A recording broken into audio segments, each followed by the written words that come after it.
Welcome to this webinar to mark 10 years since the Bribery Act came into force. I am Dr. Colin King, Director of the Centre for Financial Law, Regulation and Compliance, or FinReg, at IELTS, the Institute of Advanced Legal Studies. Today's webinar is a collaboration between FinReg and the Centre for the Study of Corruption based at the University of Sussex.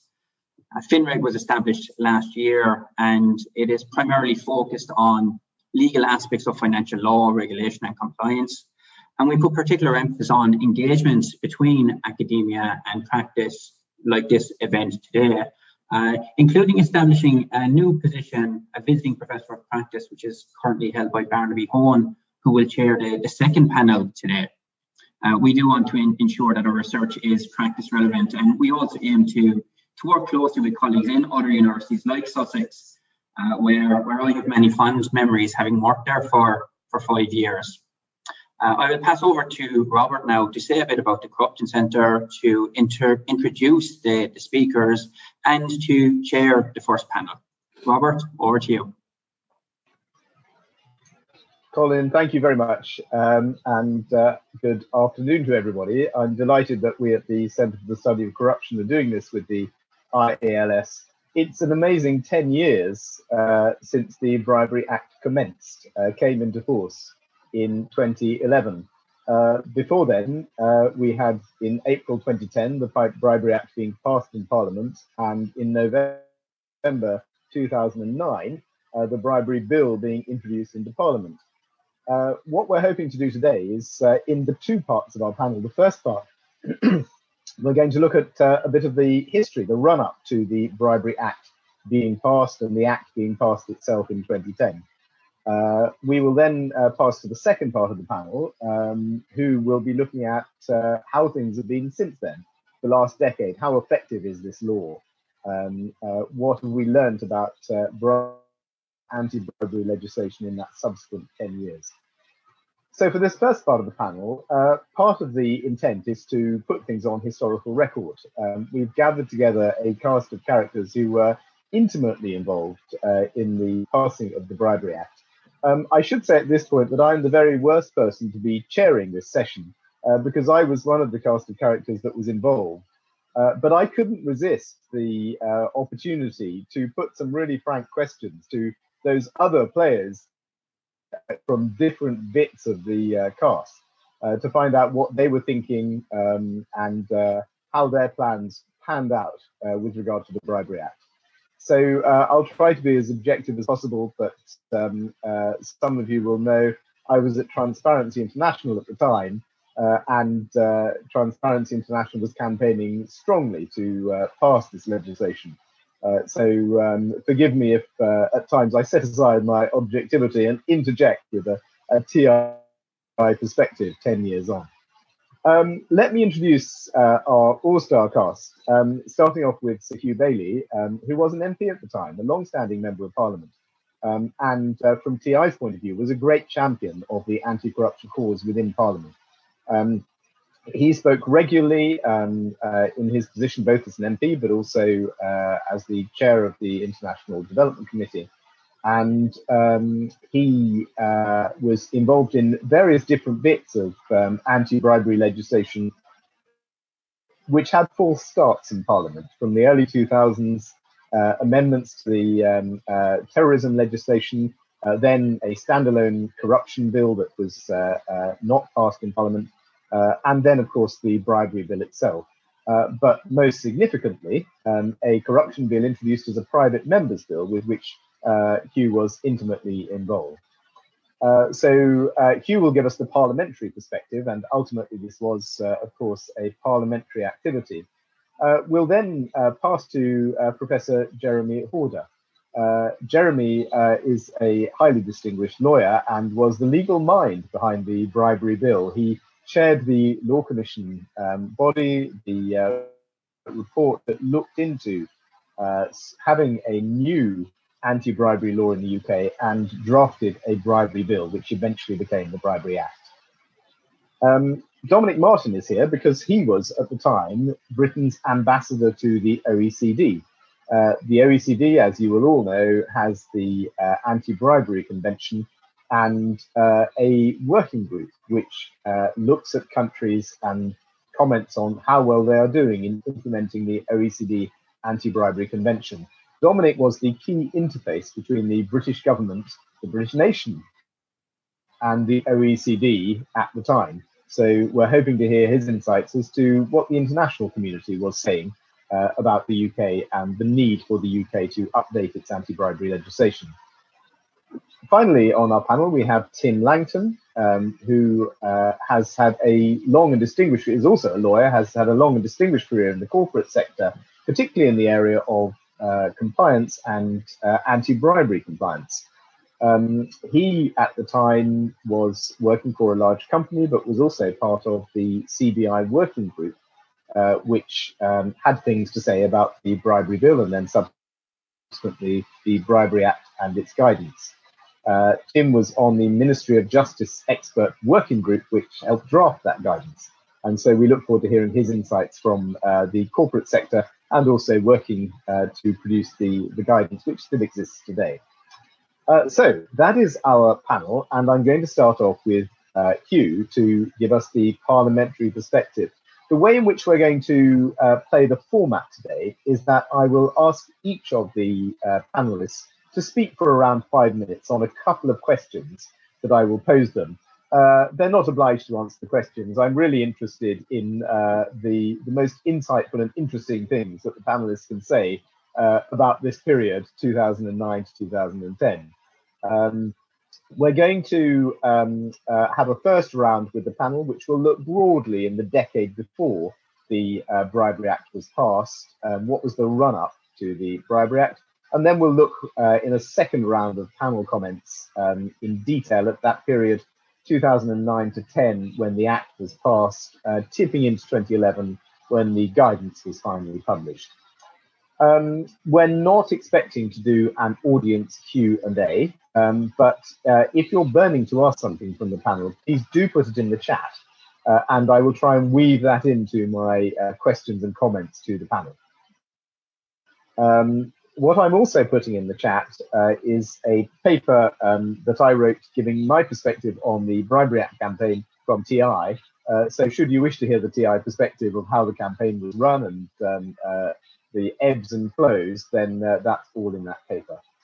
So Hugh, turning to you if I may, you obviously played a really intimate role in the whole run-up to the Bribery Act. I'm really interested to know what was motivating you and others in Parliament to support a new bribery law. And alongside that, to what extent did you feel there was cross-party support? Well, there was certainly cross-party support, and it wouldn't have gone through. We'll come to this towards the end of the session. Quickly, when it was finally introduced into Parliament, had there not been that cross-party support. To be blunt, what sparked my interest was Transparency International. You mentioned, well, let's start with the OECD. Dominic will say more about this, but the OECD convention was adopted in December 1997. And in a conversation with Transparency International, I then introduced as a stalking horse a private member's bill under the 10-minute rule, the International Bribery and Corruption Bill 2 months later, which proposed to legislate, change the law in Britain to make transnational bribery an offence, to make the UK more compliant with the convention. That, according to the Convention of the Commons, never got a proper debate. We had a brief debate. We had the opposition member of Parliament saying how naive I was, how on earth were we going to sell Land Rovers if we didn't adopt local custom and practice. And that perhaps reflected the mood of the House at the time. There was a great fear about creating an unlevel playing field which would disadvantage British business. What happened subsequently? A great deal of lobbying. In 2001, there was the opportunity to tag on to the Anti-Terrorism, Crime and Security Act, which was passed immediately following the 9/11 attack. a clause which for the first time changed the law in relation to transnational bribery. But Jeremy will describe this in better detail than me. Lawyers found it a very clumsy and inadequate device. I, by this stage, was back on the back benches, and I used a number of cross-party forums, the All-Party Africa group, which I chaired, which published, I think in 2006, a report called The Other Side of a Coin, which proposed what the UK needed to do to make bribery less of a problem in developing countries and less a drain on public resources in developing countries, to which Tony Blair provided a long 8 or 10 page response committing to various things, including the introduction of an anti-bribery commissioner champion, Hilary Benn in the first instance, the Secretary of State for International Development, but the mantle passed to the Home Office / Ministry of Justice later, and probably appropriately, and also to review the bribery law. And that was long in gestation. That commitment was given in 2006, and it was 4 years later that the bill came before Parliament. During the time, parliamentarians set up an all-party panel on reforming the bribery law. Malcolm Bruce, now in the Lords, played a very prominent role within that, but there was support from all parties. And over time, through intervening in both houses, the number of skeptics saying that this was not a practical proposition, it would disadvantage British business, had less and less traction, which meant that when we come to the closing stages at the end of the noughties, when legislation looked possible, there was a more receptive climate in Parliament. Is that a good place to stop? That's brilliant, Hugh, and impeccable timing. Thank you very much. Jeremy, can I pass to you now? You were given the task in the Law Commission of looking at this issue. How much did you know about, how many bribes had you paid before? How much did you know about it? Were you coming to this sort of relatively fresh? And what was the government instructing you to do? Well, thank you, Robert, and good afternoon, everybody. I would love to be able to say I was consulted because I was one of the UK's leading experts on bribery, but nothing, Robert, could be further from the truth. Bribery at that time was comparatively little studied or known about, other than a very, very small number of specialists. When I consulted the Old Bailey judges as to their views on corruption, not a single one of them had tried a bribery case. That shows you how unusual it was for lawyers to be interested in this area. But the Law Commission is very accustomed to taking on projects where there may not be a huge amount of initial knowledge within the Commission itself, because, of course, the Commission is a consultative body. It draws on the learning and the views and the input of others, experts from all fields, and in that we were tremendously helped by the consultation input from Transparency International and from the CBI and other business groups. I just want to follow up on something that Hugh said, is that when we were initially given the project by Baroness Scotland in spring of 2007, it looked like a very big ask. She said that they were under tremendous pressure, the government, from the OECD, that there was a need for action, that our previous report had not gone down well, and so we would have to do better, essentially. That she wanted everybody on board, both business and anti-corruption groups. She wanted something that was palatable to both, and she wanted it basically a paper within 6 or 7 months. And I agreed to that on the premise that, on the assumption that, first of all, we wouldn't look at the role of the Attorney General because that was a purely political matter, and we didn't want to get into that. And secondly, we didn't want to look at the role of the security services. So in other words, what can James Bond do in exchange for certain favors or whatever it might be? We didn't want to look at that. And that was agreed. And also, of course, very fortuitously, we didn't specifically look at members of parliament, because, of course, late on in the bribery bill deliberations was the expenses scandal in the spring of 2009.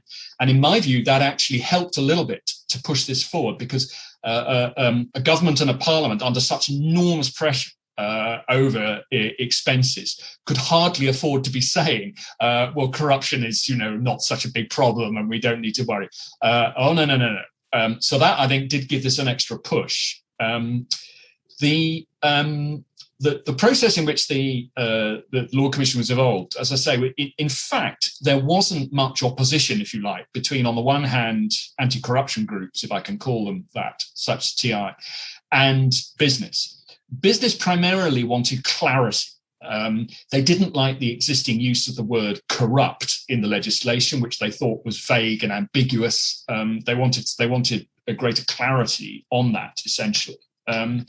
But one of the reasons why this didn't cause, I think, huge opposition in business was that some of the major businesses were saying, well, look, frankly, we already have to do a lot of compliance work because of what goes on in America with the Foreign Corrupt Practices Act. So actually, this won't be an enormous extra burden for us. The main burden would probably be on smaller businesses who aren't used to having to get up to speed, if I could put it in that way.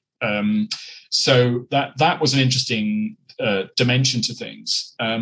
But the role that the Law Commission plays is that what we try to do is produce solutions that, of course, are legally watertight and involve or meet the aspirations of justice, but they've also got to be workable and practicable, if you like. And what's perceived as workable and practicable depends a lot, actually, on where you are politically, which way the wind is blowing. And there was a general mood, and I think Hugh has already alluded to this, that getting tough, if I could put it that way, on corrupt companies was something the government was prepared to do. And therefore, although the legislation was thought of as being quite hard line, if you like, taking a tough line on corruption, that was actually acceptable or palatable politically, if you like, as well as legally. And that I think helped a lot, because it meant we didn't have to have lots of exemptions and loopholes and what have you, which we might have otherwise have had to include in order to, as it were, buy off any opposition that there might otherwise be. I think that genuinely helped. That helped a great deal, I think, in getting this through. And we managed to get through our processes about 6 months quicker than was the norm for the Law Commission. And that just shows you how important it was to the Law Commission actually, in terms of its credibility, that the government had trusted us essentially to get something that could be agreed by all sides within the time available. And we just about managed to do that before Parliament was prorogued in 2009. So from our point of view, it was quite a success story, really. But it wouldn't have been possible without this very substantial agreement that there was between business and corruption groups on what ought, broadly speaking, to be done. Jeremy, thank you. I've got a quick follow-up question. You mentioned the MP's expenses scandal as one of the influences. This is obviously a leading question to which we all know the answer. Were there any other scandals that you felt stimulated? Well, I think obviously the whole controversy over BAE Systems and the involvement or non-involvement, as it might be, of the Attorney General and the Prime Minister at that time, Tony Blair. I mean, that obviously was a very significant issue. And I think that what stuck in the craw a bit was that BAE Systems was able to say, in spite of everything that had gone on, well, we did nothing wrong. Brackets, legally, brackets, although they didn't include that word. And I think that, when you look at the chain of events that had occurred in relation to the BAE scandal, as I think one could legitimately call it, if the conclusion after all of that was that indeed they hadn't done anything wrong, well, then there must be something wrong with the law.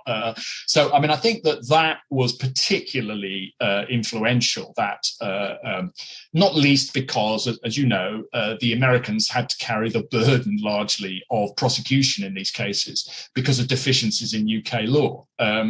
I mean, if anything, it's the other way round now, and you've got lots of jurisdiction all wanting to have their chunk of the pie in terms of prosecution. So it's very much the other way around. But at that time, the concern was that the US was having to pick up too much of the slack. Thank you, Jeremy. Dominic, we've heard a couple of mentions of the OECD and the role it played. I wonder if you could just sketch out for us what kind of role it did play in this. And I'm particularly interested, what messages were you getting from your masters in government as the ambassador at the OECD? Were they saying, get these annoying people off our back, or were they saying, how can the OECD help us? Thanks, Robert. Well, before I try and answer those specific questions, it's possibly worth saying something about the OECD as an organisation and the OECD as an organisation and the Anti-Bribery Committee itself. So, organisation, it doesn't fit the mould of international organisations generally. It's basically a club of advanced economies. It grew out of the organisation that implemented the Marshall Plan on behalf of the United States, Second World War. And to be honest, I think it's fair to say that by the mid-early, it wasn't the most dynamic or the most thought about organisation in international affairs. It was thought to be a bit sleepy, a little bit sort of out of date. Moving on, globalisation was, economic power was going to other countries. They used to have. And certainly the British government didn't pay much attention day to day to the OECD, with the exception of when it started talking about things like tax, which they always care a lot about. The Anti-Bribery Committee of the OECD was a bit an anomaly within the OECD system because it had teeth. It didn't have teeth because it had powers. It had sort of the ability to bang the drum. It had the ability to embarrass governments. It had a very powerful chair in a gentleman called Mark Peet from Switzerland, who had no in putting countries on the spot when he felt that they were not reaching the standards of the Anti-Bribery Convention. But the committee itself was mainly full, if I remember rightly, of really rather junior officials from countries and diplomats from the local delegations, many of whom had no real understanding of the complexity of the anti-bribery world, with the exception of one country. The United States quite deliberately used to use the OECD bribery committee to put pressure on other governments to try and get them to raise standards to the standards of the Foreign Corrupt Practices Act. And they used to send very hard-hitting prosecutors, Department of Justice, to the meetings, and they would always be incredibly well briefed, probably more briefed than the countries who are under interrogation, and really put people on the spot. And they, there was no special relationship with the UK when it came to anti-bribery in the OECD in the mid-noughts, and they searched on us. The key date, I think, when the OECD pressures, I wouldn't say mild encouragement for us to improve our performance, but sort of, okay, it's now serious, you really need to get your act together, was the Al Yamama decision on the 14th of December 2006 to suspend the SFO investigation. That was an absolutely critical moment, I think, looking back on it, and the OECD. Now, the OECD had issued reports about UK performance on anti-bribery throughout the noughties, increasingly sort of skeptical and about the UK do something about what was perceived as a growing failure to really tackle the issue seriously with Al Yamama, which prompted the famous 16th of October 2008 report, which said the following. And I'm going to say now it's going to look like a sort of headmaster's rebuke, but this is the equivalent of in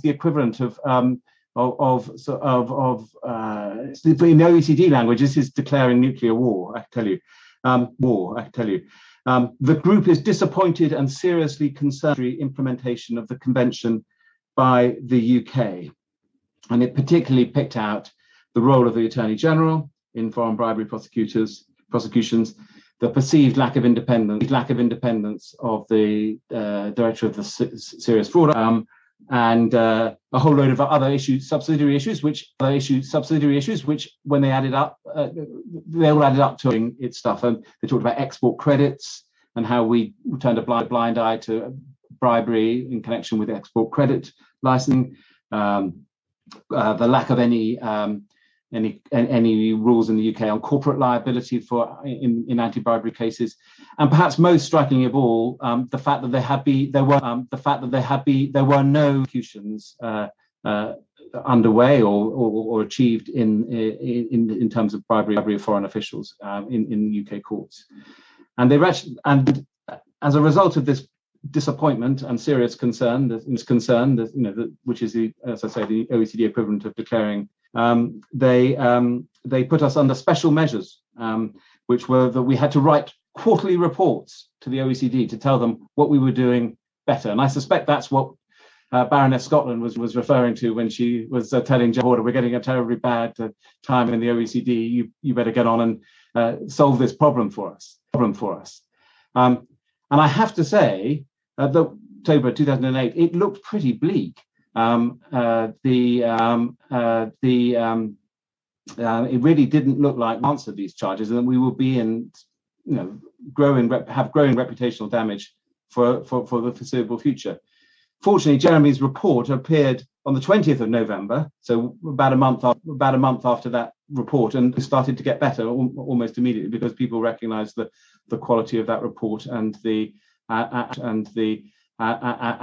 took that as a sign of intent. But just to go back to your initial question, and I realise I'm probably over my time already, I think, to be honest, Robert, I didn't get much instruction from the UK government. It was mainly the other way around, if I remember. It was me telling the UK government to wake up that was brewing in Paris with the OECD, and more to what some of the messages that were coming out. Now, there were a group of very dedicated officials in the Attorney General's office, in the Ministry of Justice, in what was DTI, who did care about this and were trying to do their best. But other departments, like the Foreign Office, like really didn't have it on their agendas to the extent that they needed to. So my role really was to try and persuade ministers to take this seriously. Otherwise, there would be serious reputational problems. Dominic, thank you very much for that. Tim, turning to you, business was to some extent an observer of these international processes and the governmental processes. You would have seen in the UK these various failed attempts to have anti-corruption legislation passed. You will have seen the scandals of BAE Systems and MPs' expenses that have been referred to. You'll have seen the OECD's headmasterly report being issued. What were the concerns of business around the UK's stance on bribery, and who were the key players of business? Who was formulating business views? Thanks, Robert. Hello, everyone. I think in terms of the formulator of the views, initially my involvement was channeled through the CBI. So the government came to the CBI and said, we need to understand the potential impact here for business. And that was an interesting way for us to interact. But I think, as Jeremy's already pointed out, the type of corporates that actually involve themselves on a practical basis day to day at the CBI are much larger than would otherwise be the case. So what you would find is the major corporates around that table were more or less reasonably confident about what they were doing on bribery around the world, because they already had to respond, again, as Jeremy said, to the Foreign Corrupt Practices Act. I think there were two two or three areas there where it just wasn't clear. The first of which was for small and medium-sized entities, this would introduce a level of liability they'd never seen before and which they would not be well prepared for. And that was one of the principal stimulants which created the adequate procedures guidance, which was actually more of a practical guide to what to do to prepare yourself for the Bribery Act. But having said that, the corporates around the table from the CBI perspective were very interested in how the forthcoming act would interact with the Foreign Corrupt Practices Act. What would that mean they would need to be doing in order to actually acquit themselves or put themselves in the shoes of a reasonable corporate entity doing what it should be doing? And if they got into trouble, what interplay would there be between the DOJ and the SFO? How would that play out? Because the DOJ have a very complicated and well-established system around deferred prosecution agreements, which has fared the world over in corporate circles. And it was unclear through this process and for a little while after as well, it's becoming clearer now, it was unclear exactly what interplay there would be between those regulators. So there was a lot of uncertainty around those particular elements. It's also worth remembering that the London Olympics were just around the corner in 2012. So the type of corporate I was there representing at the time and the others around the table were making plans for that, if not sponsoring it. And we're keen to understand whether or not that sponsorship would be something that they should be doing, or they should actually, take a conservative view on. So it was a curious time to be there. And I think the second part of my involvement around the adequate procedures guidance, more or less evolved straight out of the small and medium-sized entity concern, which was something that really bothered Rod Macaulay, the manager of the bribery bill, as it then was. And that was to be open with you, a fascinating window into how legislation gets formed, because I can remember being locked in what felt like a windowless, airless room in the basement of the MOJ for what seemed like days on end. It probably wasn't that. It felt like some form of interrogation, actually, but I know it wasn't. And you were there too. But we had, a lot of discussions, and it was interesting putting a sense of proportion in the room. And for me, very informative about how legislation gets formed. And whilst the adequate procedures guidance isn't technically legislation, it was as simple as, we had an initial conversation, and you may remember this, where I think me and a few others said to Rod, this doesn't apply to everyone. If you don't have bribery risk, you don't need adequate procedures. So we need something in the adequate procedures which actually allows people to understand that. And we had a conversation on one of the first drafting sessions, and that was the simple start of Principle 3 in the adequate procedures guidance, and to a lesser extent Principle 1. And so for me, it was a fascinating insight. It's not something, my esteemed colleagues travel these corridors and understand these tensions intimately. This is not something I had been exposed to before, and it was something that I found fascinating. I think one of the things we haven't talked about yet was, the actual passage of the bill spanned a general election. So there was a huge bun fight halfway through the process, working out which pieces of legislation would be passed through on the nod, so to speak. The Bribery Act was, luckily for everyone, one of those. But it, again, a fascinating insight for me to actually work out exactly how the corridors of power really worked and ebbed and flowed. Tim, thank you. I can't resist a follow-up question, which is, you mentioned the CBI working group were leading the business charge on this. And one of the members of that working group was BAE Systems, which to external observers seemed a little ironic. Did you have any sense around the table of discomfort that the BAE Systems, whose scandal had caused all this, was actually now going to be setting the rules? No, I don't think so. I think from my perspective, BAE were there as someone who had recent experience of the prosecutorial regime and the way things were working. And as a result, they had practical suggestions to bring to the table. From memory, I think they may have been under monitorship at that time. And I think also their monitor was in the room. So, there was clear moderation of any approach in the membership of the drafting group. But I think from my perspective, this is 10 years ago now, more than, I don't remember any of the corporates being particularly vociferous or obstructive. I think the general sense was, Robert, We knew this was coming. We already had a legislative backdrop which was global because of the fact that the DOJ is a particularly effective regulator in this space, and the global corporates are scared of them. So there was a sense that this was coming, and a sense that, we needed to understand it was coming. There may be areas where we could help knock off some sharper edges and work out what was going to happen. I think, there was a lot of discussion around, Section 7 and Section 8 and what was an associated person and how would that work, and, how would the defence work in terms of adequate procedures. But it seemed to me, to be open with you, at the time it felt to me like a perfectly sensible piece of legislation. In fact, one of the things that often isn't said is if you're trying to legislate this inside a company, facilitation payments are an absolute pain, because they muddy the water and they're corrosive around what needs to get done in an organization to make sure that corruption is not happening. The fact that the Bribery Act refused to countenance those made it much clearer for us and made it much easier for us to actually set the bar there rather than in anywhere else, as has been the case with the Foreign Corrupt Practices Act. So it was, from my perspective, it was actually quite an elegant piece of legislation. I didn't have too many problems with it. Tim, thank you. We have about 25 minutes left, and I'm going to come to a second round with the panelists. I'd like to invite audience members who want to make comments. Please do put them in the chat. Hugh, 2009, November, it was in the Queen's speech, and then almost immediately the bill was introduced. It all happened very quickly, having taken several years to get into motion. Who was lobbying Parliament at the time? Whose voices were trying to persuade parliamentarians and the government to do things?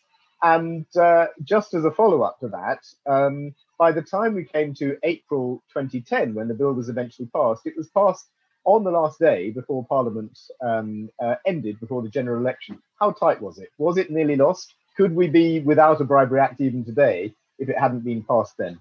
So who was influencing Parliament, and how close was it?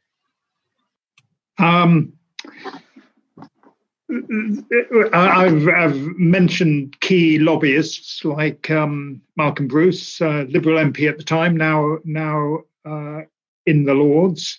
But I think it went through because there had been plenty of preparation and planning, but because of luck with the personalities who were involved. Jack Straw, as the Justice Secretary of State, I'd been talking to him informally quite a lot over the previous, 3 or 4 years, 2 or 3 years. And in his role as the anti-corruption champion and as the Secretary of State, of course, and also from time to time having more formal meetings, which Transparency International was involved with. And at those meetings, we'd always seek to assemble an all-party panel of MPs, so this was not seen to be tied to one particular party. But I'd like, again, to go back a little bit. I think the role of the OECD in changing the mood music and the appetite, or lack of resistance, perhaps appetite from the government to do something, was really important. Their periodic peer reviews of the UK's level of compliance with the convention was really important. I and friends of the cause would give sympathetic evidence and encourage the OECD. But I remember my very good friend, late friend, chair of the Defence Committee at the time, Bruce George, giving very blunt and earthy views, which was his way. He would not mince his words at all, probably why he never became a minister. But he was talking about how difficult this would be for the defence manufacturing industries. And I think in practice, his willingness to speak the truth to the OECD actually provided evidence that the UK really needed the kind of push which Dominic was giving to the government. The OECD also had a really important role. I don't think it's quite as sleepy as Dominic was making out. It has a really important role as the coordinator of rich world governments' aid to developing countries. The thing that brought me into this debate more than anything else was the fact that bribery in developing countries hugely undermines development and undermines the prospects for health or education, for employment for the poor. And the OECD Development Assistance Committee, which is a sort of international clearinghouse for how effective aid is, was also playing quite an important role. So we were lucky to have Jack Straw at the department. We were lucky to have David Cameron as a leader of the opposition. Jeremy is right. The expenses scandal made it very difficult for parliamentarians to, as they've been doing a decade before, to say this is something that would damage the national interest. David Howarth, the Lib Dem spokesman, was very supportive. Dominic Grieve, I think, was the Conservative spokesman who, as we know now, he stood down eventually, didn't he, from a very safe Conservative seat because of a matter of principle, could understand the principle, and he was supportive. And Jack, I would say, was very good at cross-party working with his opposite numbers shadow spokesman. So it had a chance. Did it nearly not make the boat? I mean, parliamentarians call this period, the couple of weeks before a general election, the wash-up, where you get through what you can and abandon the rest. I think those key spokesmen from the sort of three parties played a really important role. And those who had been lobbying for a decade and more to get this legislation through were encouraging and egging them on and talking within our party machine about how this would play in a general election. It wouldn't have been the major issue in the general election, but I don't think any of the party leaders wanted to be the party that torpedoed an anti-bribery bill. So most legislation dies in the wash-up, and this, because we had some interested and very able characters, and because the party leaders didn't want to be wrong-footed on the eve of an election, just opened a window of opportunity for a few days, and everybody seized it.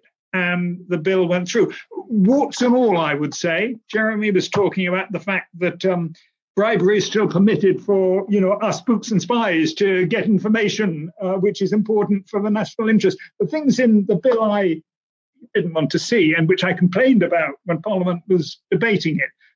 But everybody took the view, better to get through, 90% of what you're after than to argue about the warts and destroy the prospect of legislation, which could have been destroying it for, another 5 or 10 years.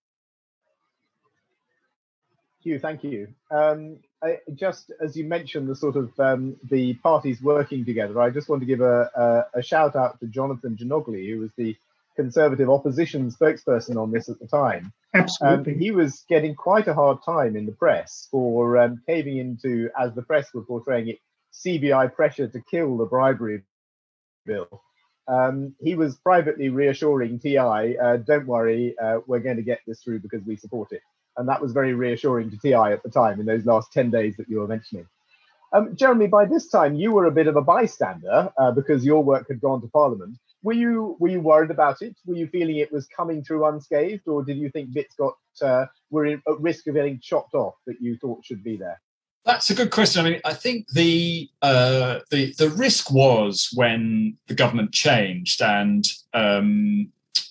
we had a new Secretary of State for Justice on it, Kenneth Clarke. The risk was that, in particular, we would start to get pressure for exemptions. I mean, he mentioned, Kenneth Clarke, that is, corporate hospitality. And of course, that isn't specifically mentioned anywhere in the in the Act. I mean, we considered it, of course, but we hadn't made a specific provision for that. And so it was just left in the general question about what's inappropriate and so on. But there was understandably quite a bit of nervousness about that. And at this stage, to some extent, a new government is it's always going to put its finger in the air and see which way the wind is blowing. And initially, for example, the Evening Standard decided to take a hard line against it, and they put out a rather negative editorial, I think.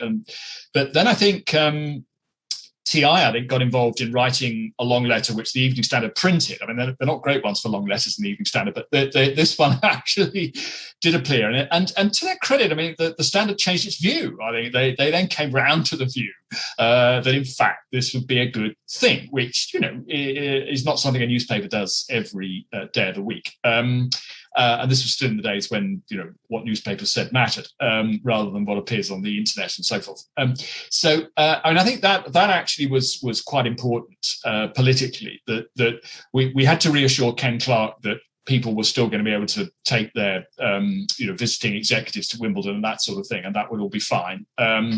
I got a phone call out of the blue from someone in the fashion industry saying, "Is it all right for us to send a handbag to all the fashion editors or something at magazines and so on?" And so there was a certain amount of interest in these issues, but I think that what was helpful, particularly at that stage, is the role of people like Rod Macaulay, the civil service, in saying to ministers, look, it'll be okay. You don't have to have specific exemptions and clauses to deal with every situation. It will kind of work its way through, if you like, and be ironed out in the process of developing adequate procedures and so on. I think from a law point of view, what you're interested in, I mean, I just conclude in saying this, that you want to avoid a situation that they got into in Hong Kong for a period of time, where basically your legislation is being litigated up and down. You've got people challenging legal points here, there, and taking it up to the Court of Appeal, House of Lords. And if a law reform ends up in that space, then you've not done a good job. And what we wanted was a set of provisions that wouldn't, if you like, increase the volume of litigation. In other words, it would change behaviour, but wouldn't lead to legal challenges in large numbers, and the Court of Appeal and the House of Lords getting exercised over the meaning of words and a whole series of precedent. You want to try and avoid that, and I think, touch where we so far, we haven't had negative blowback from the courts, which is a good thing.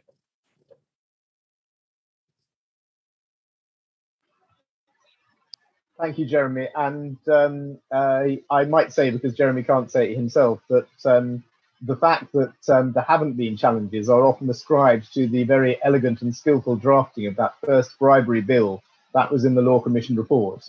Jeremy is regarded throughout the world for the text that he produced there, which was a great thing to have passed into law eventually.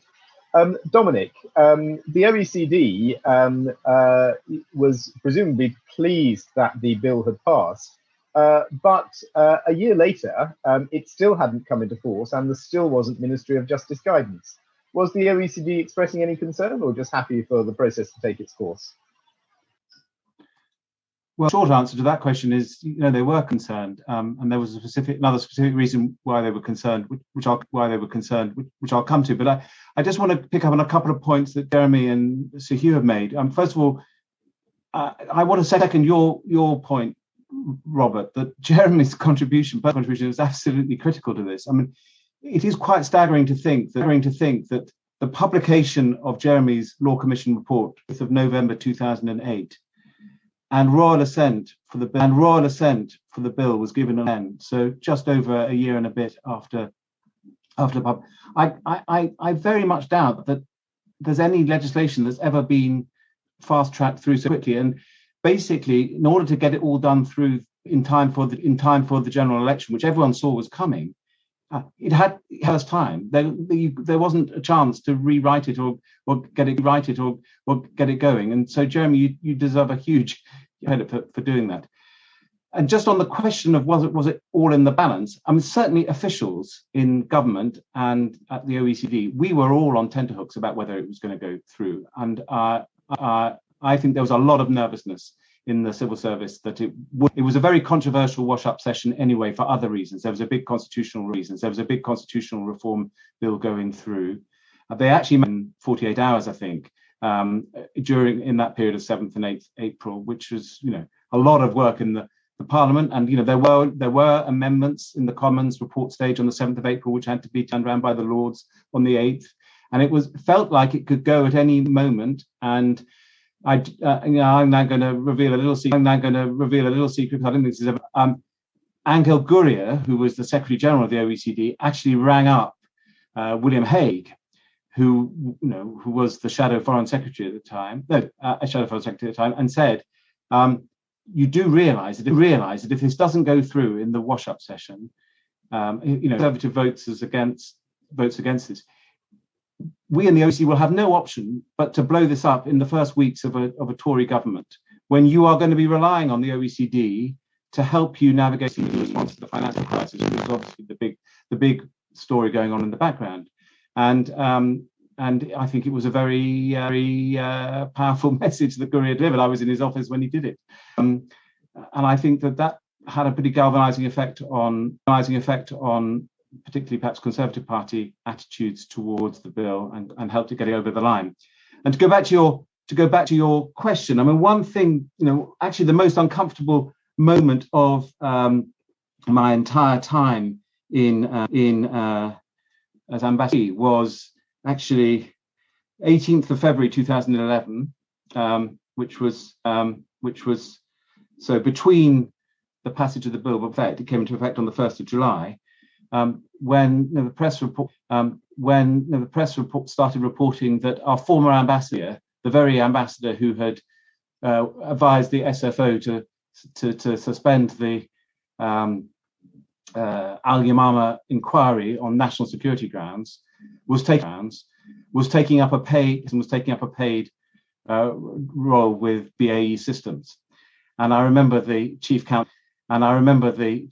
of the OECD who read the article and saying, you're going to need to come to the OECD anti-bribery committee and explain this. And that was a very difficult moment, because, an absolute good reason for why we were trying to strengthen the revolving door rules at the moment. But it was that really centre our commitment to doing it. And there was further pressure put on the British government and in that early 2011 to ensure that the entry into force took place of the bill without substantial amendment. Unfortunately, it happened, and then things did definitely start picking up again. But it seemed very, very touch and go at the time of the wash-up session. Saying it didn't get quite finished for another year. Thank you, Dominic, and several of you capturing there that sense that it was quite tense towards the end. It wasn't clear that it would come across the line, and certainly the view that TI had was that although the Conservatives were saying they weren't going to oppose it, there was no sense that a new Conservative government, had they got a majority, were actually going to reintroduce the legislation had it not passed. It was going to be no kind of priority. So it was a little bit do or die at that moment. Tim, just coming back to the business perspective, it passed, and as you said, business was playing an important role in helping shape the guidance. The story that comes across from the press at the time, looking back over not just the Evening Standard pieces, but other pieces, was that there was a kind of slightly rearguard action from certain companies who had woken up to the fact that this Bribery Act had been passed, and maybe they didn't like it. And in fact, in early 2011, the CBI came out saying that they thought it was a piece of poor legislation and should either be amended or repealed. What was going on in the business community once it had passed? That's a good question. I think, as I mentioned before, Robert, there was a lot of misapprehension in the corporate sphere about what to do with the London Olympics coming up. and a lot of uncertainty. And from my memory of the time, I can remember talking to colleagues at other large major global companies who simply chose, for example, not to engage in any corporate hospitality surrounding the Olympics at all, which is not what I and my organisation did. We just worked out how it could be done responsibly within the confines of the legislation, and then followed through on it carefully. But it wasn't straightforward, and it did take a lot. This, you have to remember, it's a new piece of legislation. It's untested. It wasn't prosecuted very quickly after it was passed. And as a result, there was a lot of uncertainty. But I think the more responsible corporates in the market actually pulled resources and tried to understand how they could, for example, give clarity. And one of the ways I can remember being involved in an extractives group, because that was the nature of the company I was working for at the time, where we sat down and worked out what we felt was an appropriate measure and response to the Bribery Act from the extractive sector. And I can remember we worked with the Institute of Business Ethics on it, who were of great assistance in actually getting this published. And also we published it with the leading light of the serious fraud. Well, we didn't publish it. We ran it by the leading light of the serious fraud office at the time, whose name escapes me. And they felt it was actually a very good step forward. So I think, I for one, felt, as I already said, it was a sensible and well put together piece of legislation, much to Jeremy's credit.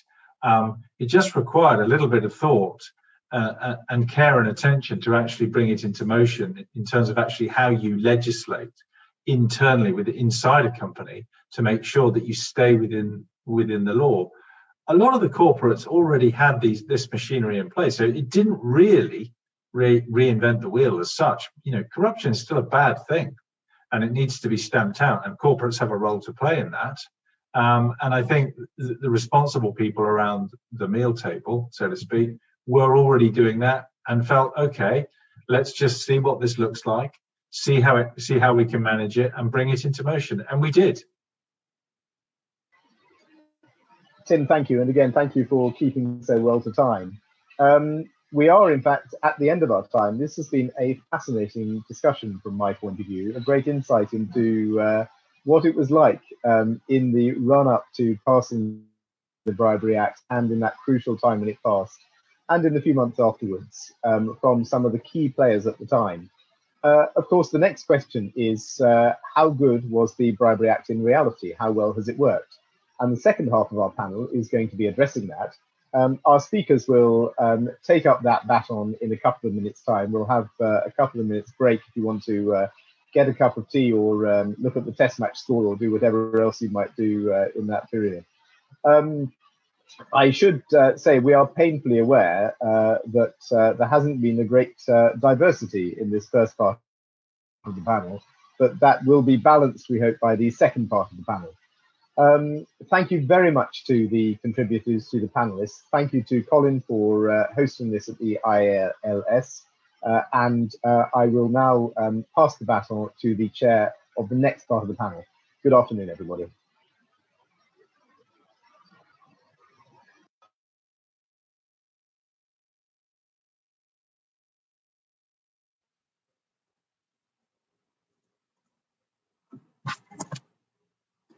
Thanks, Robert. So just following up on what you said there, we will take a brief 2-minute break and then we will pass over to the second panel to start at 5 o'clock.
Good afternoon, everybody. I'm Barnaby Hone. I'm going to be facilitating our next talk, the Bribery Act, Where Are We Now? I'm joined by a very learned panel to discuss the different aspects of the Bribery Act and both the Bribery Act now, how it's developed over the last 10 years in practice, and also where it might be going in the future. We will try and focus on those issues rather than issues around that, simply because we've only got an hour. So I'm joined by Caris McLarty. She's the Chief Compliance Officer and Data Privacy Officer of Clear Channel Outdoor, one of the world's largest out-of-home media companies. She's previously set up compliance functions at some of the world's largest travel conglomerates, the largest, TUI AG, and she is an anti-corruption and human rights lawyer.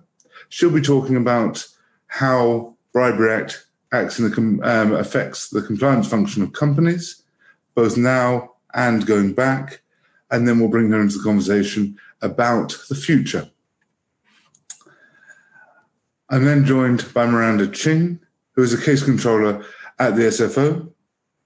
She leads a team of investigators, lawyers and forensic accountants in several high-profile fraud and corruption investigations. Of note is the ongoing investigation into the collapse of London Capital and Finance. So what she's going to be looking at is the prosecutor's role. Before her role with the SFO, she was a long-standing criminal defence lawyer. We will then have the perspective of Gillian Jones QC. She is co-head of Red Lion Chambers, and she's developed a high-profile practice with a particular specialisation in financial crime and corporate crime, acting on behalf of individuals, corporate clients, and the prosecution. Many of her cases are well known, with a global reach. She also advises companies on compliance issues, internal investigations, and strategically following commencement of investigations by the SFO, FCA, and other regulatory bodies. She's also instructed by the SFO in the uni-alloy prosecution and into bribery and corruption. So we've got those three who are looking at it from a practitioner's viewpoint, but all very distinct. And then we have the benefit of Professor Liz David Barnett. She's a Professor of Governance and Integrity at the University of Sussex and Director of the Centre of the Study of Corruption. Her research focuses on corruption risks at the interface of business and government, and in particular in international business and public procurement. We'll be talking about how she sees the Bribery Act, how she sees it going forward, and what developments she thinks that it has had an effect internationally. So I'm going to just turn to Caris. Hi, everyone. So I specialise in the setting up or the consolidating of control functions in international listed businesses and their internal forensic investigations. And on the whole, my impression has been that the Bribery Act has been a really invigorating piece of legislation for businesses. Of course, adequate procedures, particularly when you look at the principles in the Bribery Act guidance, have been around for a long time for listed businesses in terms of corporate governance, risk mitigation strategies. So proportionate procedures, tone from the top, training, due diligence, ongoing monitoring, all of the part of the COSO governance framework and various listing ordinances and international conventions and best practice guidance. So in terms of the basics, I don't think much of it was new. But the potential fine size, the extraterritorial nature, the failure to prevent an offence, of course, are sharpeners, I think, to incentivize a really firm governance regime, which actually has multiple benefits for the business, as well as stopping bribery, but also helps combat fraud and tax evasion. And it's no surprise they've been copied elsewhere in other acts and in other countries and across similar offences. And my experience has been that the risk of bribery has been seen as real. The tone from the top has been taken very seriously. But I do have three reflections, and I suppose those reflections are on adequate procedures, on the interplay between fraud and the contravention of bribery controls, and on the assistance that potentially now, while we've had some clarification, companies might still need from governmental bodies, diplomatic agencies and regulators. So the first one on adequate procedures, and I think there it's quite helpful to look at the difference between the Criminal Finances Act defences, reasonable in all the circumstances, and adequate procedures. And I think one thing that companies can find difficult about adequate procedures is, of course, that adequate is a posteriori, whereas reasonable at the time of implementation of control can be seen as a priori. And the concern that's often mentioned is that obviously if bribery occurs, regardless of your controls, how can you see that those controls as adequate? And while there has, of course, been some a bit addicta about how one event of bribery wouldn't necessarily mean a whole control system was inadequate, it does cause consternation for companies about how to look at that, how to make sure that their controls could be considered adequate, what is reasonable, and then looking at the tests in Scanson and others on balance of probabilities adequate. I see that seems to be a way of squaring the circle between the two approaches, but it adds a little bit of extra uncertainty. So I think we will continue to be looking at what levels adequate might be considered, which we can then apply to our own circumstances. In terms of the contravention of controls and fraud, as a lead in internal investigations for these big companies, this becomes a real question for us because they very much go hand in hand, from the psychological risk-taking profile of the individuals who may commit those sorts of offences for personal gain, and the way that for a senior manager to commit bribery, it's often to use their discretionary powers to contravene controls as far as possible, or influence others to contravene controls in order to gain a personal benefit, which may also offer a corollary financial benefit for the company involved. So, for example, in order for a manager to fraudulently increase her bonus, she would first have to make sufficient additional profit for the company to do so. And when she's doing that, she may use bribes to incentivize certain contracts, certain procurement. That puts a company in quite a difficult position. And that's something that we see a lot of, where the controls are in place, but the contravention has been such that it's meant that the controls haven't been fully effective in that case. When we look at the internal investigations, I always advise call to regulators as early as possible. But of course, we are increasingly constrained in what we can look into from a privacy perspective. And regulators across Europe have had different views on that, and on what, even in terms of corporate systems, we're allowed to look at without the suspect's prior consent, which can make things difficult. We obviously can't look at WhatsApp, can't look at Hotmail. So we're often talking to regulators quite early before we're really sure of what's gone on. Which is a cooperative response, but it's not always easy to then make sure we've secured that data properly in the right places, and it can be quite difficult, this sort of interplay with privacy. And then finally, the point about regulators and diplomacy. Companies have in the last 10 years got together in unions or just as groups of companies to talk to the government and lobby for more assistance when working in other jurisdictions, and a cooperative and open discussion where we would be able to go to our diplomatic trade envoys and our ambassadors and say, you've got a problem, we've got a problem. In this jurisdiction, in this area, we have some corrupt public officials. And because of our obligations and the controls we want to put in place, we may have no option but to withdraw. And rather than withdraw and the consequences for the UK and its companies and its businesses, we would like to work with you, to work with that government to try and solve that problem for us. And we can't. That hasn't always been easy. And I have found personally that trade envoys have been dismissive of the company's requirement to work together to combat future bribery. And that, I think, is to everybody's detriment. So those are the 3 points that I wanted to make from a company perspective. Can I just develop on the last point you made, but also link it to the earlier phrase of when you mentioned the Bribery Act has invigorated compliance?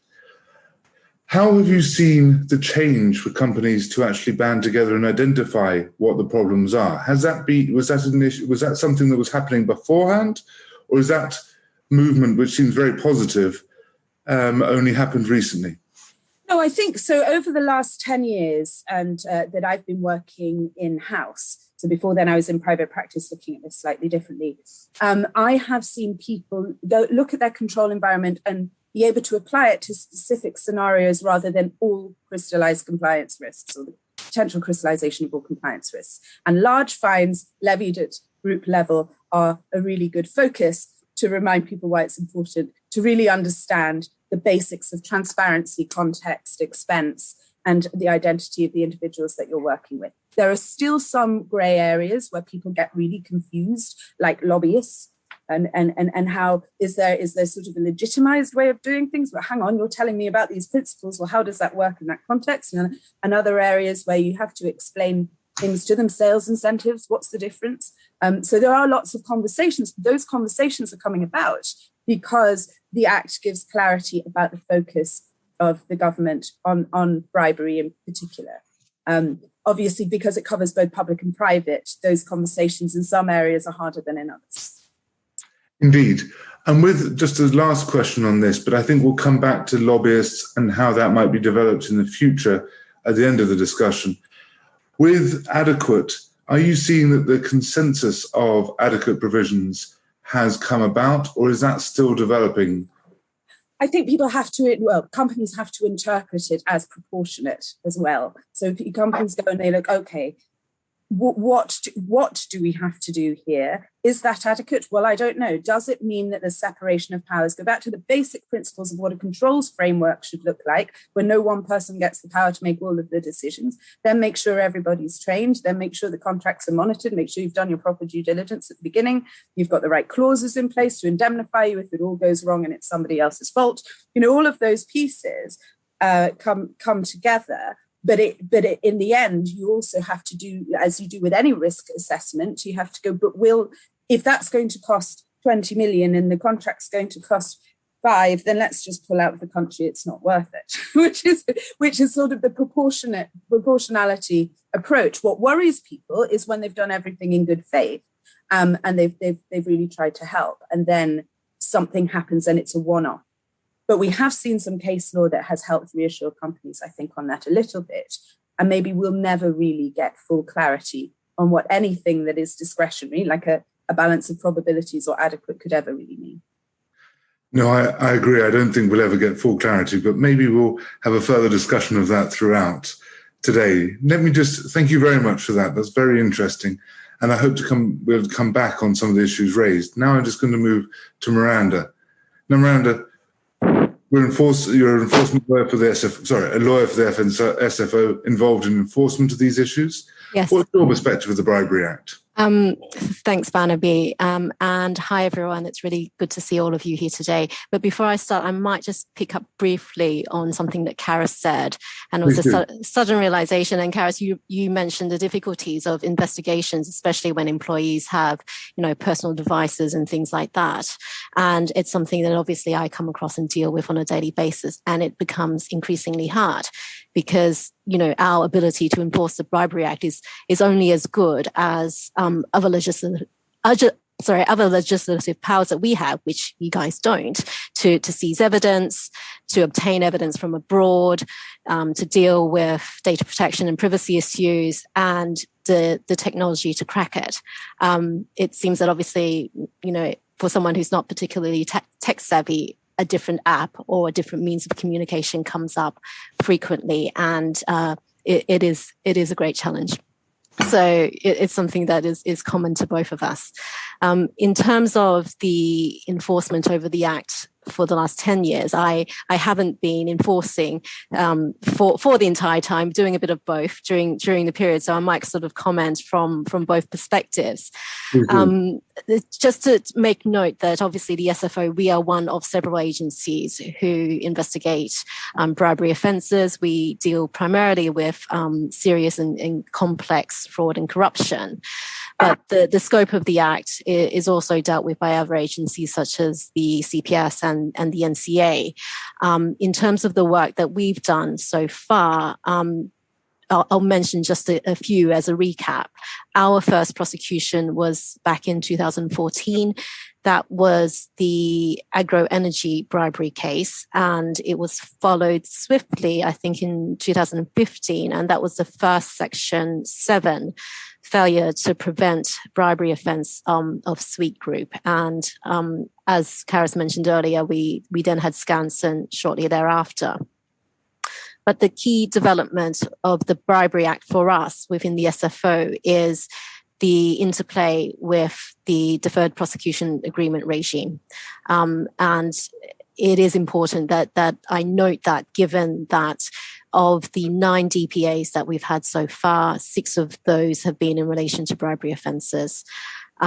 It's an evolving area of practice. I know that it is an area of great interest to companies, defence alike, and it is something that on a case-by-case basis, interesting to see how we have navigated the various negotiations with companies, the statement of facts, and the scope and breadth of the terms as we've progressed from the first case to the most recent one.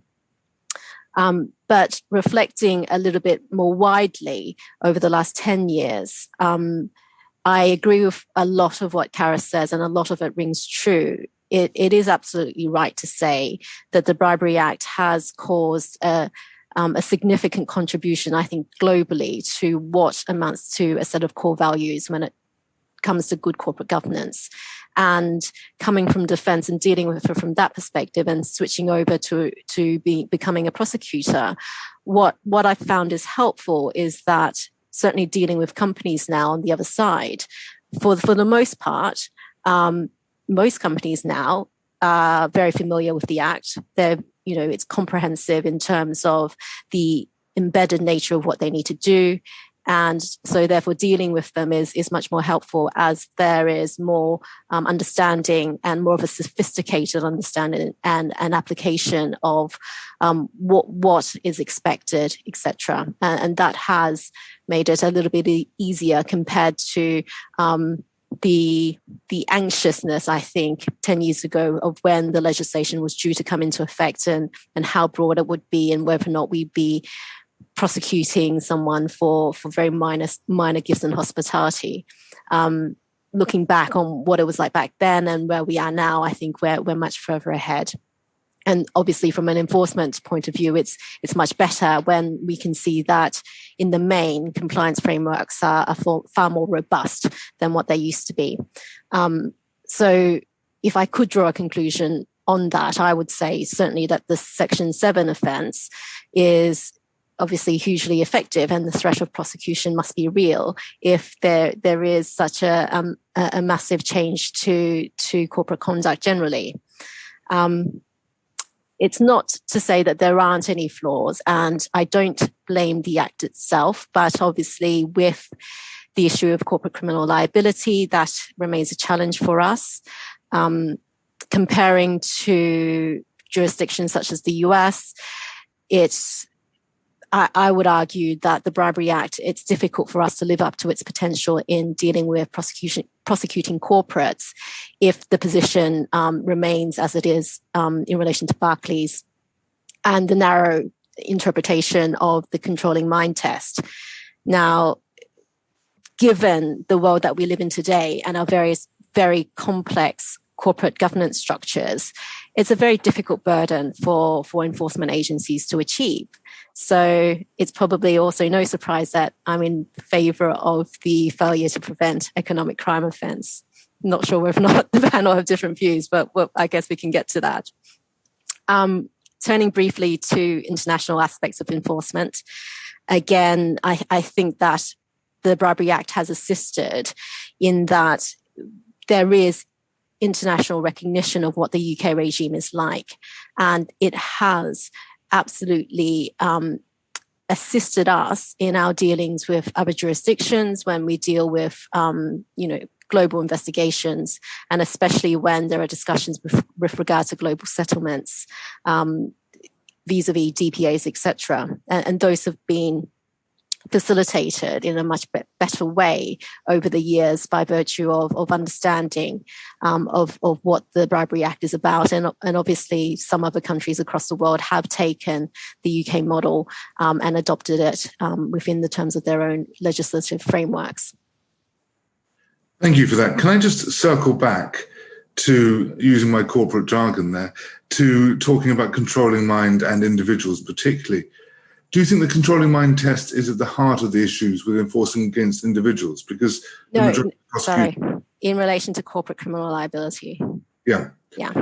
Where do we think that, because individuals are the blatant area where there's been a lack of success against individuals, do we think that there is anything, and we'll talk more about developments, where the law itself can be developed or used and enforced better, or is that just going to be an area which this is going to be mainly a corporate crime?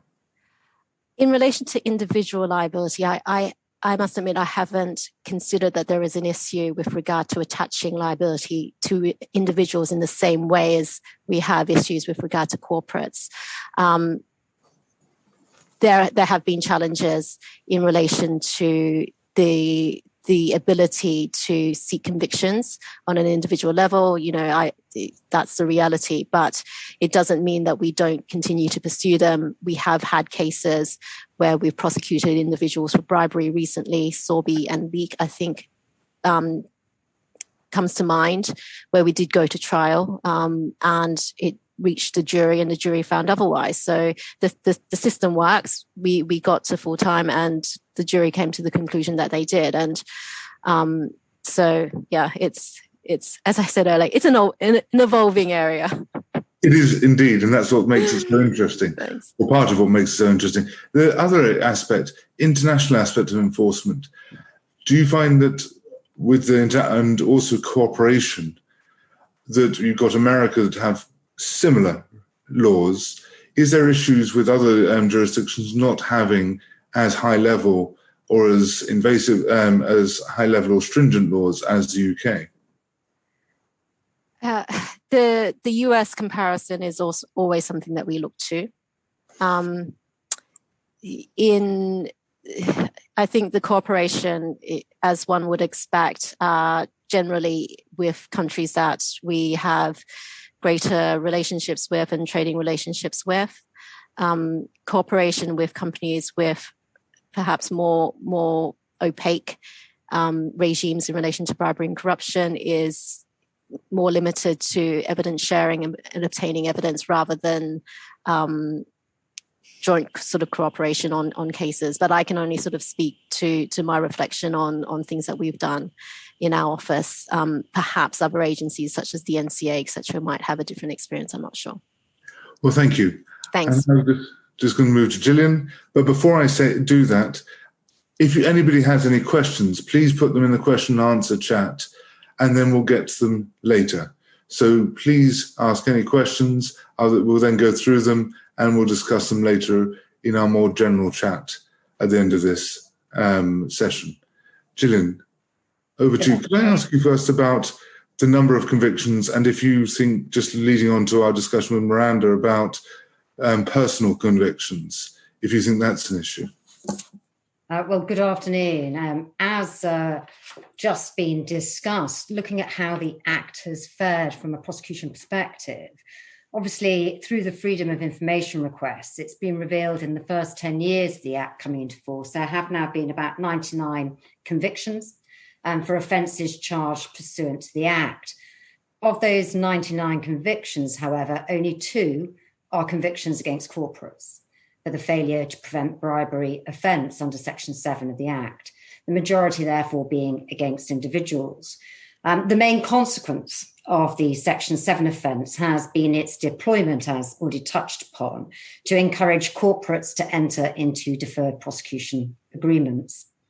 Now, deferred prosecution agreements introduced in the Crime and Courts Act in 2013 sets out that statutory mechanism that allows investigations into corruption and other crime committed by corporate organisations to be concluded without a prosecution. So in effect, the DPA is made between the organisation on the one hand, prosecuting authority, and then supervised by a judge. Now, the SFO, as Miranda has touched upon, has had some notable successes in that regard in relation to allegations against corporates under Section 7 of the Act, which have resulted in DPAs. The first, as touched upon, Standard Bank, following a self-report from an internal investigation into suspected bribery of Tanzanian officials. We've had then a number of other DPAs, such as Sarclad, Rolls-Royce, Gerlap Systems, and Airbus last in 2020. So whilst very few cases actually prosecuted to trial, there have been high-profile DPAs. So what really are the issues that arise from a practitioner's point of view? There's yet to be any substantive appellate challenge to Section 7, addressing issues such as the interpretation of the word advantage, which is not given a statutory definition, or as Karis touched upon, what does the words adequate procedures mean, and how should they be interpreted for the purposes of establishing the reverse burden defence in Section 7? In turn, advising corporates is not straightforward from a practitioner's point of view.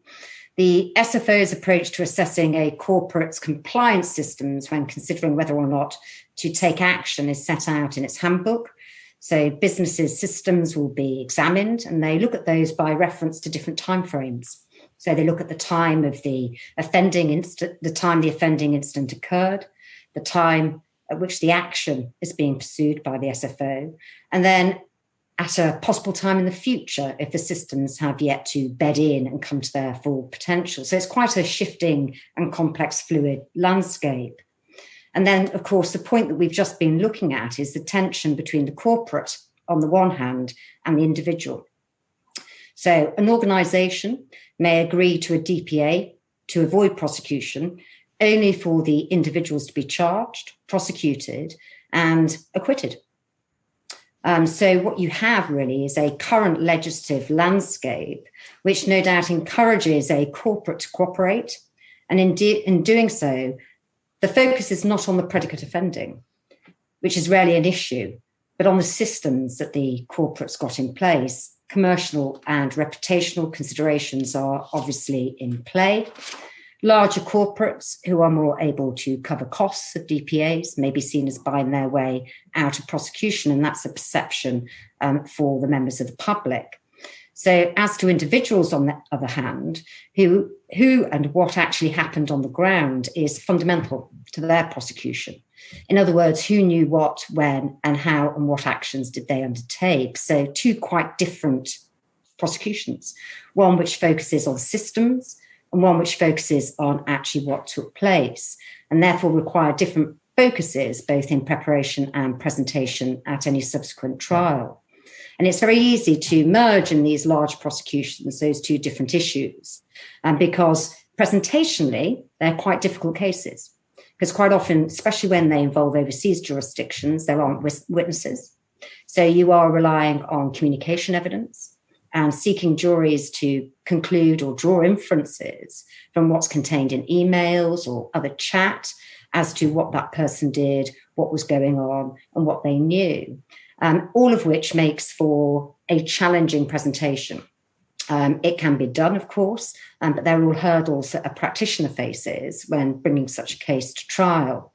And from a defence perspective, of course, that allows for the approach and indeed these matters to be exploited and exposed, and where there's gaps in communication evidence or different ways of interpreting what's set out on the page, all of which creates challenges. And you also have, from a defence perspective, quite often a backdrop where there's been a large internal investigation.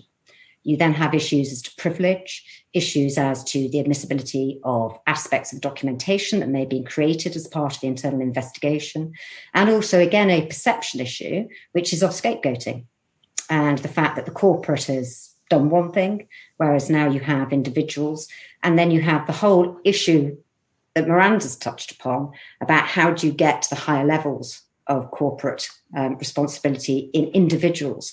So how do you get to the controlling mind? All of which, again, is subject to challenges and difficulties presentationally at court. So whether the Act has been a success, I think, depends on how you view it, because on the one hand, limited prosecutions under Section 7. On the other hand, you've got an increase in DPAs, could be seen and is often seen as a success story. The use of DPAs clearly has leveraged against the strict liability that a corporate may face in a prosecution. And so you're diverting those cases from the court, and they're often complex, lengthy cases. But then in turn, you are delivering up huge fines for the Treasury. So it depends whose shoes you're sitting in, depending on which view you take. And by way of example, the Sweet Group prosecution that Miranda touched upon, that was a £2.25 million fine. Whereas, for example, the deferred prosecution agreement, let's take Airbus, €991 million. You can see the diversion out of the trial process there, making a huge impact. So where are we? I mean, businesses, obviously, as Karis said, carry the greater oversight. They carry the implementation of the anti-bribery and corruption procedures, the onus placed on businesses. Again, that limits costs for the purposes of prosecution because you don't have the multitude of cases coming through for potentially an under-resourced Crown Prosecution Service. And so limited cases means limited challenge to the Act and limited appellate cases for us to look at. Government clearly considers it a success, and we have, of course, the Select Committee report on the Bribery Act published in March of 2019, where it concluded that the Act was an excellent piece of legislation, which creates offences which are clear and all-embracing. And again, we may have views on whether the language of the Act is entirely clear to all parties and whether, in fact, it could do with some oversight. It did highlight issues such as lack of information and guidance for the smaller and medium-sized companies. And indeed, the committee did recommend that the meaning of adequate procedures for the purposes of establishing a Section 7 defence should be clarified. One possible suggestion, which has already been touched upon this afternoon, is interpreting it to mean reasonable in all the circumstances, echoing the Section 45 legislation of the Criminal Finances Act 2017, which, of course, introduced the offence of failing to prevent the facilitation of tax evasion.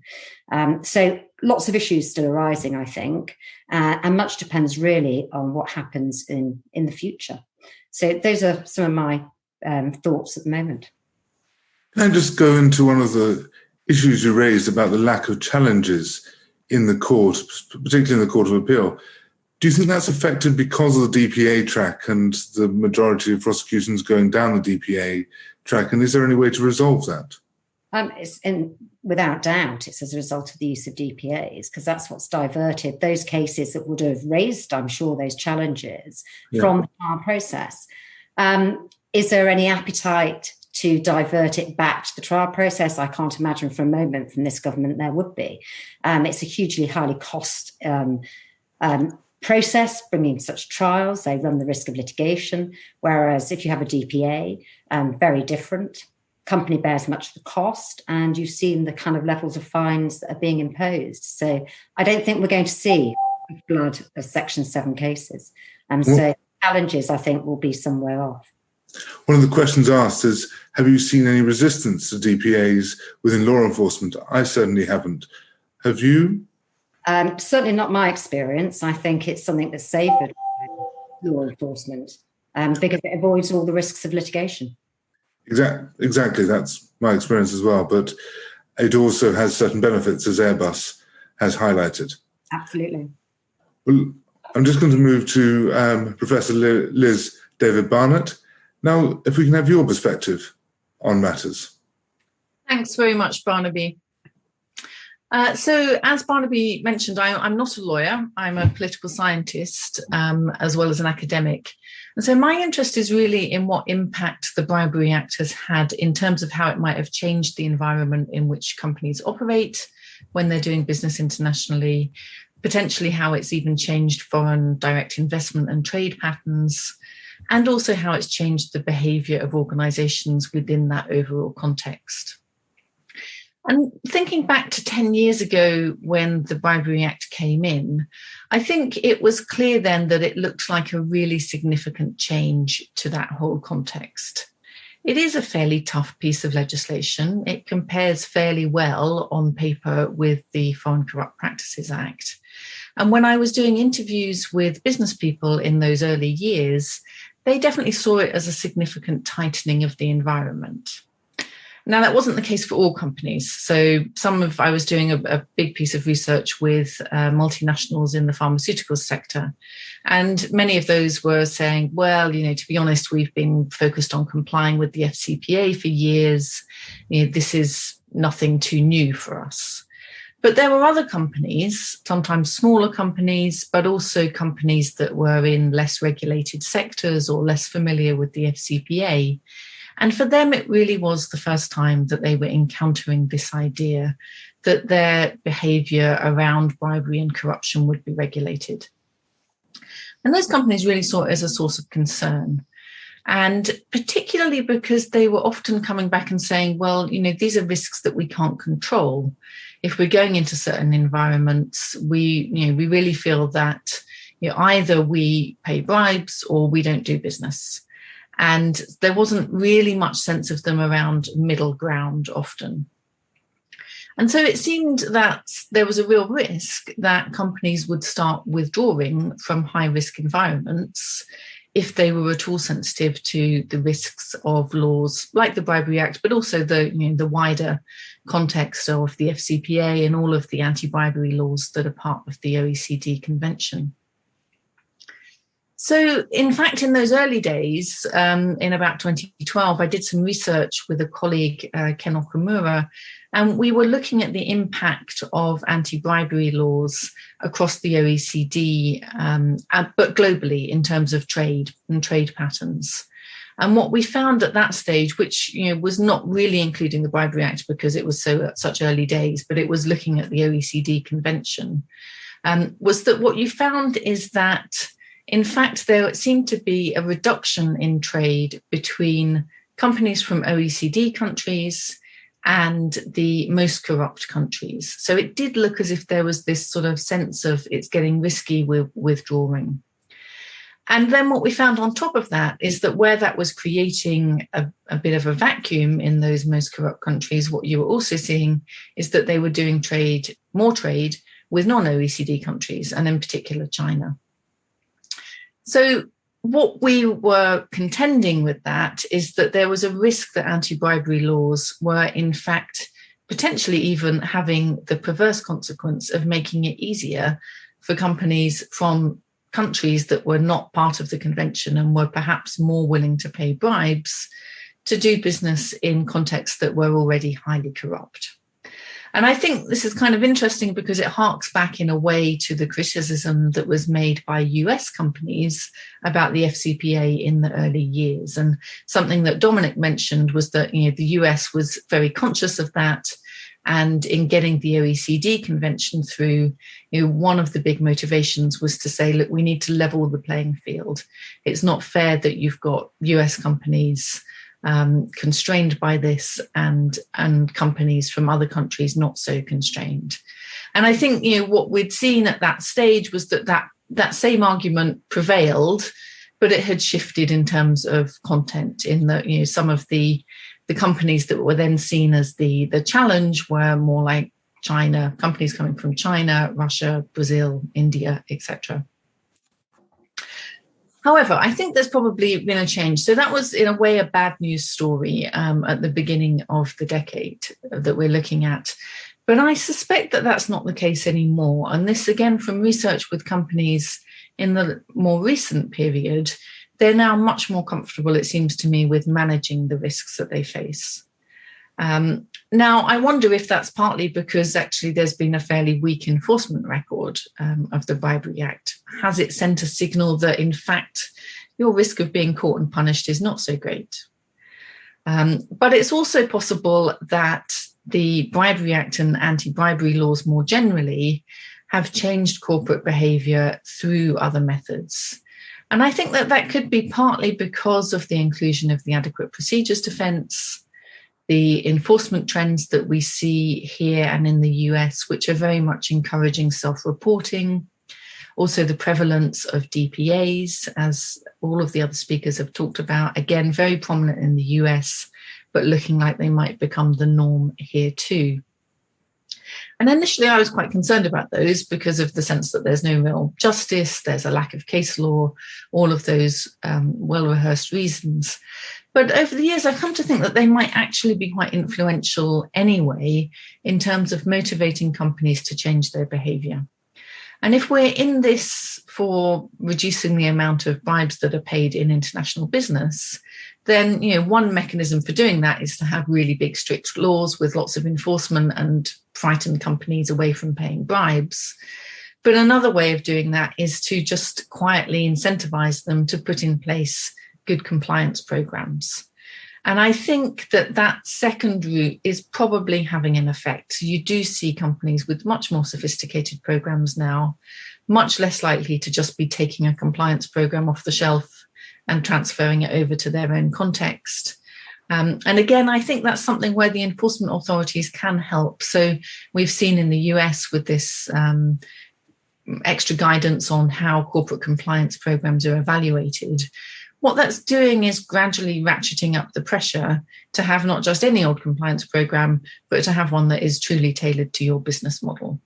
And so I think that we should see more in terms of that kind of influence here. And it is really important to keep ratcheting up the pressure, to keep making the demands on what a good compliance program is higher and more effective.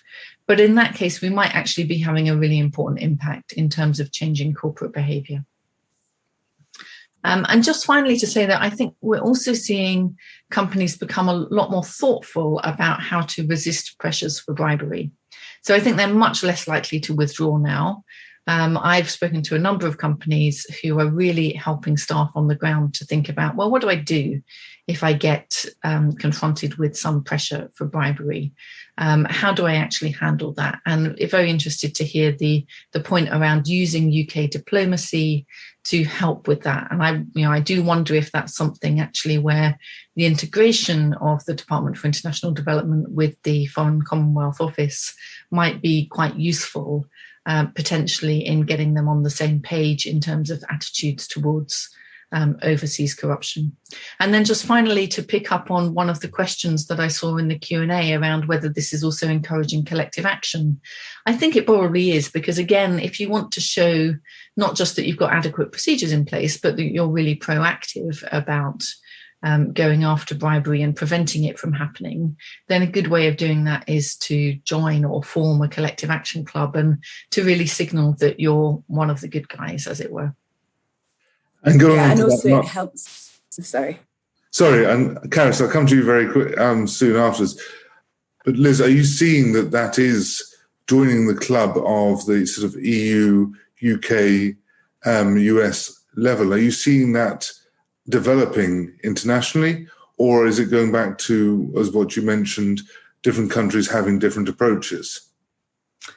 Yes, actually, I was thinking more in terms of organisations that are doing collective action. So not so much countries joining clubs, but companies joining clubs. So these initiatives, for example, in the shipping sector, the Maritime Anti-Corruption Network. And you're definitely seeing that spread.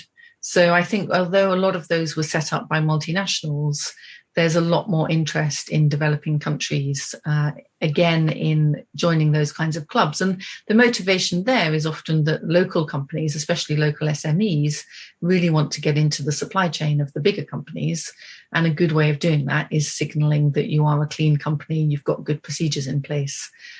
So we're also seeing that. And actually, that's something I've been working on in terms of research. What motivates those companies in really complex, highly corrupt environments also to join these kinds of collective action clubs? Let me bring Karis in on this point. Karis, is that certainly a motivation for your clients? Yep, we in all the businesses I've worked in, we've done that.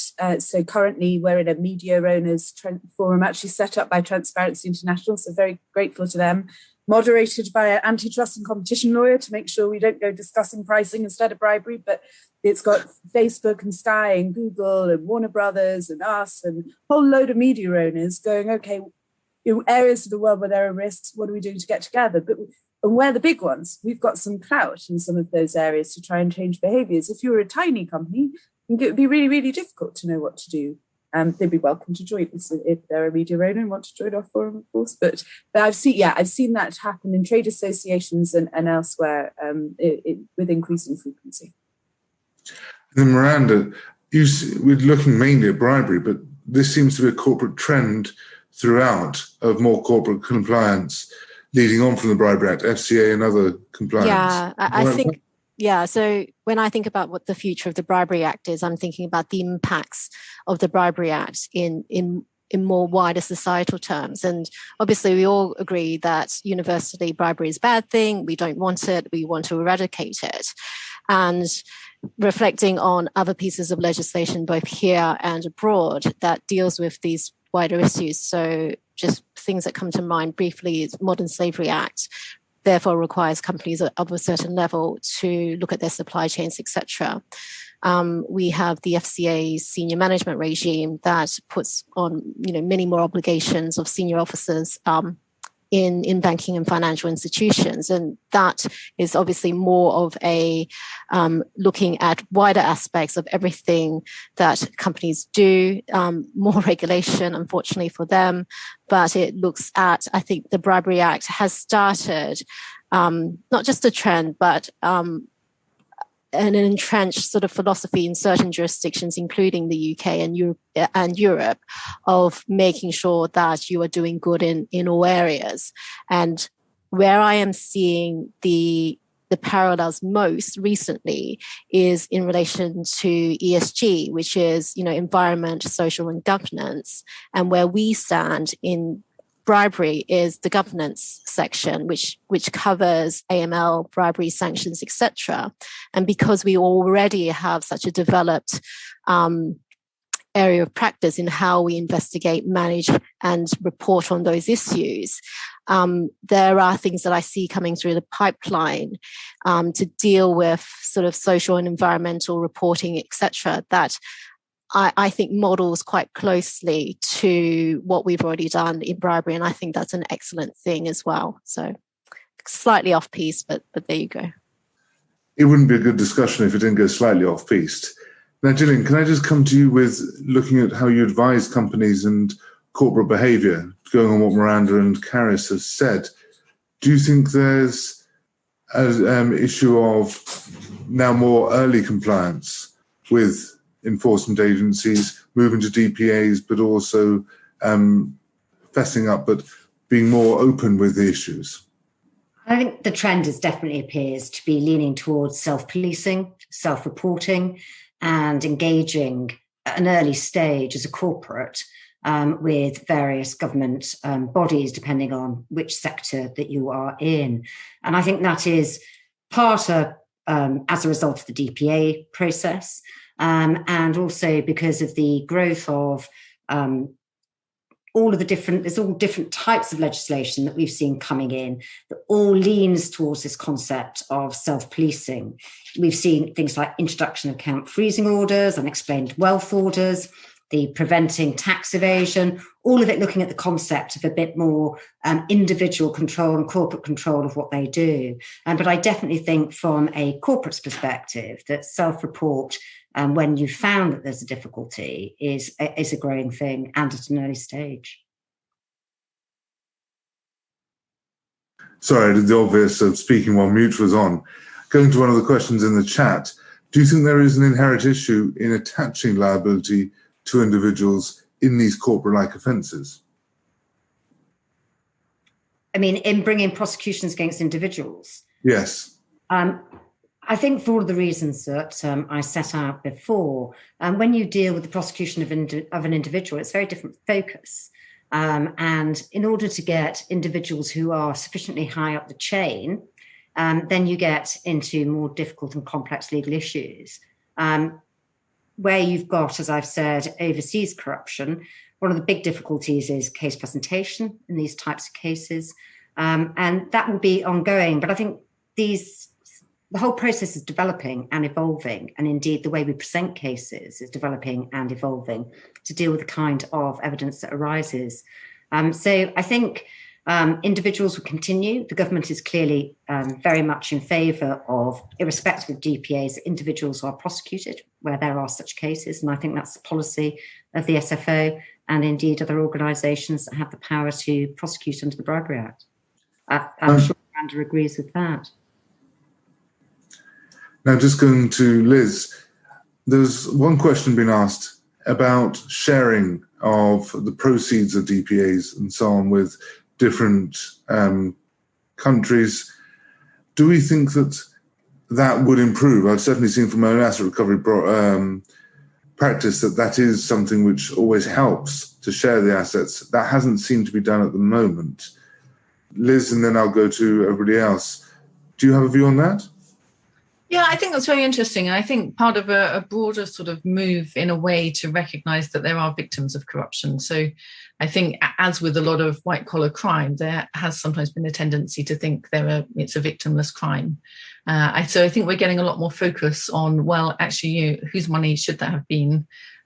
How should policy have been made if it wasn't diverted by bribery and corruption? And so I think that's really helpful and useful.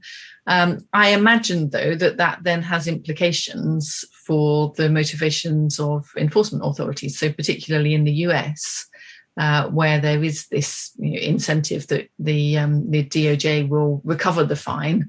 I wonder if that might then affect their motivation. But I'd be interested to hear what the other people on the panel would say about that. Anybody else want to come in on that? Miranda, Karis, Gillian? Well, from a practitioner's point of view, we don't normally get involved in what happens to the funds after these cases. But certainly it clearly is, there's a division across various different countries. And no doubt there's work to be done there as well in evolving how that is distributed. Well, we're coming to the end of the session now. So I think it'd be useful to ask a question, where do we see the Bribery Act going in the next 5 to 10 years? Do we see it staying on this trajectory or developing? As with all these questions, I'm sure that some of us will get it very right. I usually get them very wrong. So, Karis, if I could ask you to start off, what do you think, how will it develop?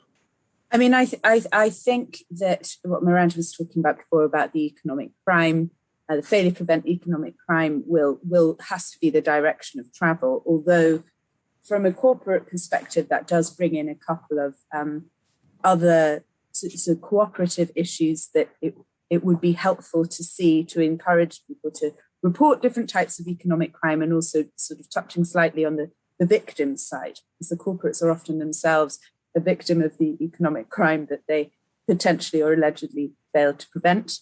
And when you hand over investigations to regulators, it can take, and this is not an SFO thing, and the example I'm thinking of is Hasten, who had a different country and a different company from my current one, but it can take quite a while for things to be investigated. They have larger investigation powers and they don't share that information with you until necessary prosecution, even when you're seen as the victim of whatever the crime is, and there's no corporate offence attached. What that means is a company can't prosecute fraudsters against it for a while with the full certainty of, with the full evidential weight that it would like to, and pursue civil offences at the same time, which would be helpful. And I think if we do move towards a failure to prevent economic crime, sharing of some of that data so that the full complement of various actions against individuals can be pursued might encourage companies to share it quicker. Miranda, what's your take?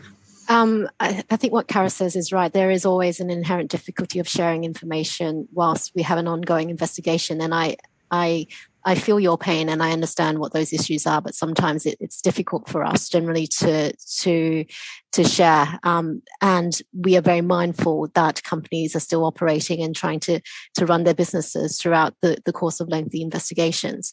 In terms of where the Bribery Act goes in the future, I am hopeful we will carry on doing what we're doing. It is not an easy job, especially given the masses of evidence, where it's located, and the sophistication of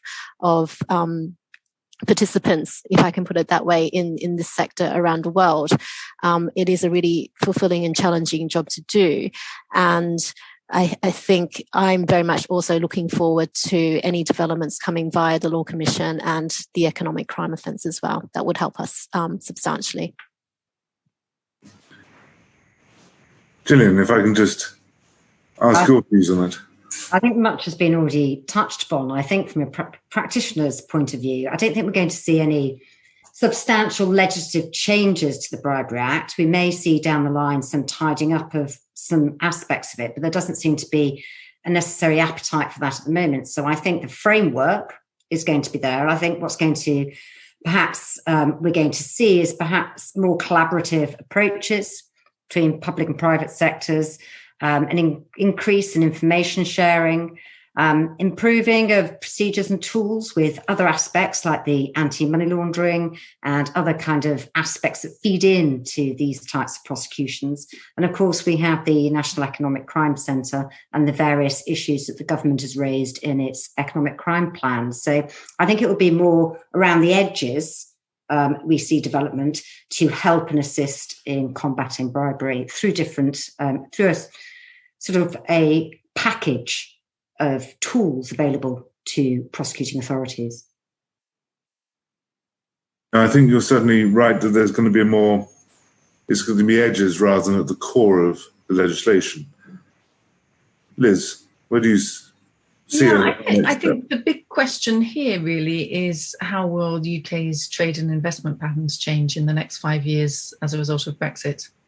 And that could potentially be a big shift as it becomes more burdensome to do business with EU countries, and there will be more of a pull towards doing business with other countries. Many of the other countries are countries that are generally seen as more corrupt. And so that potentially puts a lot of pressure on business, and the government will be in a position there where it will be, of course, wanting British business to do well. And the question will be, how serious will it be about enforcement, given that pressure, I think. And I think that's going to be quite an interesting theme for the next 10 years, how you're going to have regulation, compliance, overall legal atmosphere with the idea that we have to, or the government's push to expand and trade more as a more global Britain, to use a phrase from our Prime Minister. I'm afraid that's where we're going to leave it. Ladies and gentlemen, thank you so much for attending. I just thank the great panel for their insight and their thoughts.